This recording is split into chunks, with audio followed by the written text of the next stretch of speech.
espero te encontrar bem nesse dia. Se você ainda não me conhece, meu nome é Sara e esse é o Entre Linhas e Consciência. Esse é um canal de leituras espíritas. O livro que a gente está lendo é o De Jesus para Você, Luz e Consolação, de Francisco Altamir da Cunha, e estamos no capítulo 36, Mortes Prematuras. A morte em qualquer idade tem sido motivo para profundas reflexões.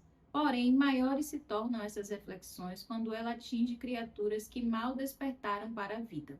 As mortes prematuras surpreendem a tal ponto aqueles que ainda não despertaram para a grande realidade da vida espiritual, que muitos indagam perturbados. Por que morre uma criança que mal começou a viver, enquanto pessoas idosas, improdutivas, continuam a viver?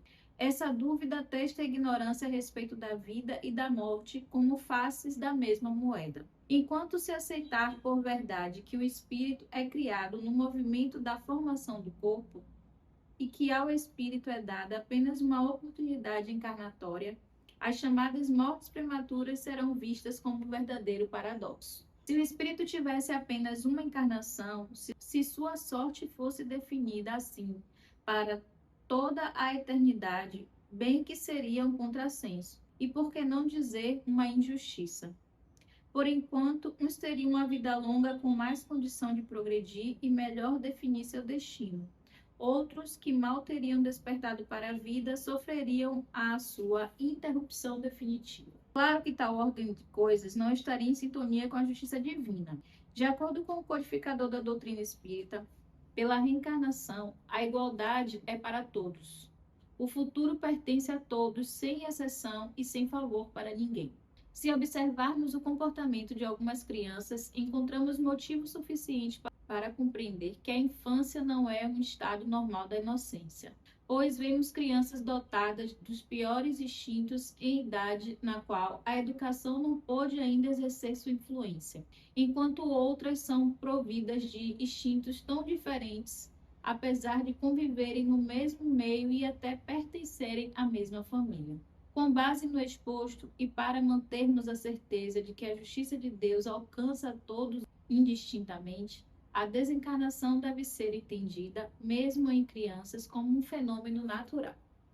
O meio onde reencarnará o espírito, as provações que enfrentará, o gênero de morte que o fará retornar e a idade do retorno fazem parte de um programa divino com o objetivo de proporcionar o melhor para a sua evolução espiritual, e não de fazê-lo sofrer. Não resta dúvida de que as chamadas desencarnações prematuras também oportunizam importantes transformações espirituais para os pais. Quantas criaturas, após a desencarnação de entes queridos ainda jovens, entram em profundas reflexões, despertando para objetivos mais nobres, iniciando a mudança na visão materialista de que eram portadores. Os objetivos da desencarnação prematura são variados, mas jamais contrariam os desígnios de Deus. Uma folha não se move que não seja com o consentimento do Pai. Em quaisquer circunstâncias, esses acontecimentos decorrem para atender às necessidades do espírito e daqueles que estão a ele ligados pela consanguinidade ou por afetividade. Na questão 199 do Livro dos Espíritos, lemos: por que a vida frequentemente é interrompida na infância? Aqui é a resposta do Espírito da Verdade. A duração da vida de uma criança pode ser para o espírito que está nela encarnado o complemento de uma existência interrompida antes do seu termo marcado, e sua morte, do mais das vezes, é uma prova e expiação para os pais. Analisemos separadamente os dois destaques que propositadamente fizemos na resposta sim. O complemento de uma existência interrompida antes do seu marcado. Todos nós, ao reencarnarmos, trazemos o recurso necessário para um programa no qual se encontra inserido o tempo médio de vida que teremos no corpo físico. O tipo de vida que escolhemos viver, se com moderação ou com excesso, é que irá definir se atingiremos esse tempo médio ou se retornaremos antecipadamente à espiritualidade. Esse retorno antecipado tem normalmente duas causas: o suicídio direto, quando o espírito deliberadamente decide fugir da vida, e o suicídio indireto, quando pelos excessos praticados, como a gula, a ociosidade, a violência, os desequilíbrios das emoções e outros, atrairá para si acontecimentos fora do programa pré-estabelecido, provocando abrupta ou gradativamente a sua desencarnação. requerendo assim uma reencarnação complementar no futuro. É uma prova e expiação para os pais. Aqueles que no passado cometeram débitos que tiveram efeitos negativos no destino do outro, ou que não souberam valorizar a maternidade ou a paternidade, normalmente o recebem de volta na condição de filho, que muito amam. E feridos pelo choque do retorno prematuro dos filhos, aprenderão a valorizar o que no passado desprezaram. Como vemos, tudo tem uma razão de ser, e cada um receberá de acordo com as suas obras.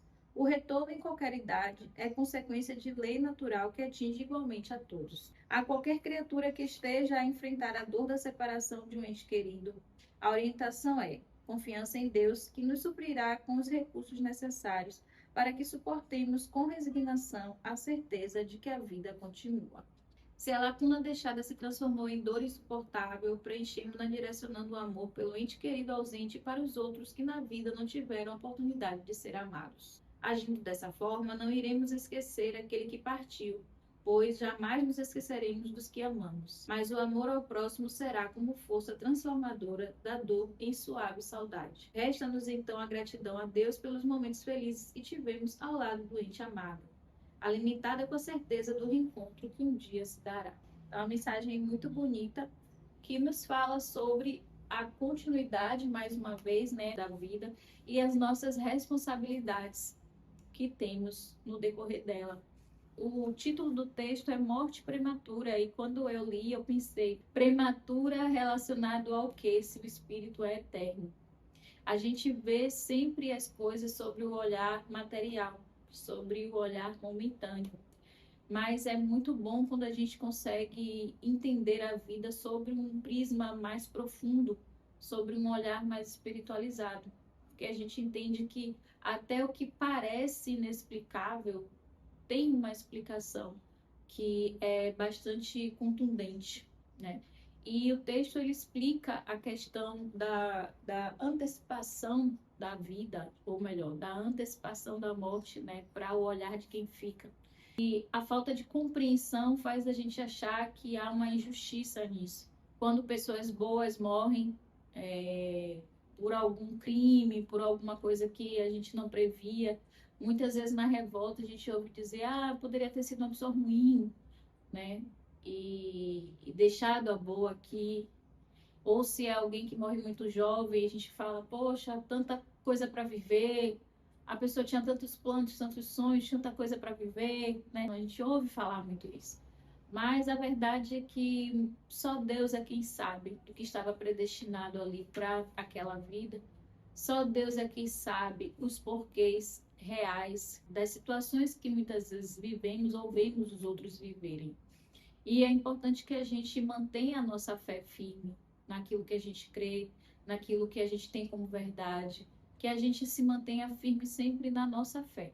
Mas muitas vezes esse nosso pensamento está ligado à nossa falta de conhecimento. Dentro da doutrina espírita, a gente entende que toda reencarnação ela tem um percurso, ela tem uma administração antes do espírito reencarnar. Então, temos um tempo médio de vida, né? Quando há uma antecipação desse retorno para a espiritualidade, seja direto ou indiretamente, como a própria leitura nos fala, através do suicídio, né? Da pessoa que tira ali a própria vida, ou do suicídio indireto. É o que a maioria de nós fazemos diariamente, na alimentação errada, nos excessos dos vícios e até em algumas aventuras que muitas vezes as pessoas se colocam, né, naqueles esportes muito radicais que muitas vezes tiram a própria vida. Então, essas são as formas de antecipar o retorno para a espiritualidade. Quando existe essa antecipação, existe uma responsabilidade sobre isso. E essa responsabilidade ela vai ter que ser arcada. Então, muitas vezes, aquele espírito ele retorna com uma vida mais breve para que ele dê continuidade ao processo dele de aprendizado, de responsabilização pelos seus atos.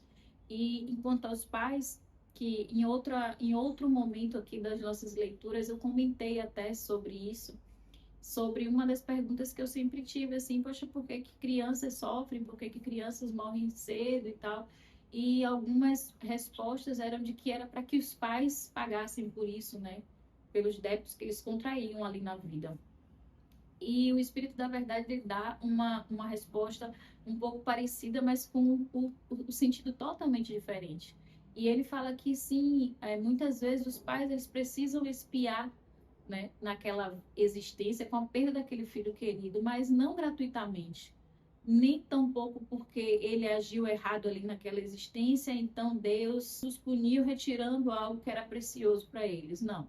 E dentro da doutrina a gente entende que existe a responsabilização dos atos. Então, muitas vezes aqueles pais não terem gerenciado uma boa maternidade ou paternidade, ou quantas coisas a gente vê por aí sobre pais que tiram a vida dos filhos e vice-versa. Então, todas essas atitudes, talvez não tão drásticas assim, mas que ocasionaram a perda daquele filho ou uma vida irregular, né? Eles têm essa perda para aprender a valorizar mais aquele ser que muitas vezes é confiado. Então, tudo tem uma razão de ser. Nenhuma morte prematura ela é em vão, nem por acaso do destino. A reflexão que eu faço dessa mensagem é que todas as vezes em que a gente passar por situações das quais a gente não entende, a gente possa acreditar que existe sim uma explicação coerente para tudo que acontece aqui na Terra, mesmo a gente não compreendendo. Com certeza, em algum momento da nossa existência, ainda que seja ao retornar para a espiritualidade, a gente vai entender o porquê de cada coisa. Então, é importante que a gente respeite o processo, respeite o momento, aceite as situações como elas são, porque também não nos cabe modificá-las, nem nos revoltarmos, nem querer também ir junto com a pessoa, né? Antecipando o nosso retorno para a espiritualidade. Então, que a gente tenha fé, que a gente tenha força, que muitas vezes é muito doloroso a partida de quem amamos, mas se todos nós pertencemos a Deus, então é justo que no momento que Ele acha oportuno, a gente retorne para a espiritualidade. Eu espero que essa mensagem tenha feito sentido para você, que você possa refletir um pouco mais sobre ela, sobre a vontade de Deus para a nossa vida, sobre os ensinamentos que a doutrina deixa registrado, que são inúmeros os livros. É importante ler, principalmente, os livros de desenvolvimento da doutrina, de conhecimento, Pentateuco Espírita, que são livros que é muito importante para que você entenda de verdade todas essas diretrizes da doutrina. E a partir daí, a gente consegue desenvolver melhor a compreensão dos fatos que ocorrem, dos mais incomuns aos mais corriqueiros. E que Deus possa estar contigo todo esse dia e que possamos estar juntos aqui numa próxima leitura. Grande beijo, forte abraço e fica com Deus.